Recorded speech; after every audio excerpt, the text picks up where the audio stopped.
हळद रुसली कुंकू हसले या मालिकेच्या पुढील भागामध्ये आपण पाहणार आहोत. पूजा ही आपल्या हाताने शिरा बनवते आणि समरला भरवायला जाते आणि बोलते, समर, या घरातली माझी ही पहिली रेसिपी, गरमागरम गोड शिरा, असे बोलून ती त्याला शिरा भरवते. तेव्हा समर हा जोरजोरात ओरडू लागतो आणि बोलतो, हा तर खूप तिखट झाला आहे, लवकर पाणी घेऊन ये. त्यानंतर आपण पाहतो बाळजाबाई ही किचनमध्ये जाते आणि कृष्णाला बोलते, कृष्णा, त्या पूजाकडून चुकून शिरा हा तिखट झाला की तिने जाणीवपूर्वक केला. तेव्हा कृष्णा उत्तर देते, ते मला काही ठाऊक नाही, परंतु आता सर्वांची जेवणाची वेळ झाली आहे, मी लगेच दुसरा शिरा बनवते. आणि ती दुसरा शिरा बनवते. त्यानंतर कृष्णा ही पूजाला हाताला धरून बाहेर घेऊन येते आणि तिला बोलते, हे बघ, आज मी सांभाळून घेतले आहे, जर मी शिरा अगोदरच टेस्ट करून पाहिला नसता तर मग सर्वांना तिखट शिरा खायला लागला असता.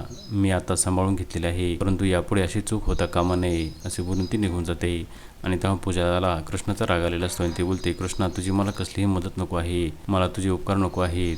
आता पुढे येणाऱ्या भागामध्ये पूजा ही कृष्णाने बनवलेला शिरा पुन्हा एकदा जाणीवपूर्वक बिघडवणार का, हे पाहणे अतिशय रंजक ठरणार आहे.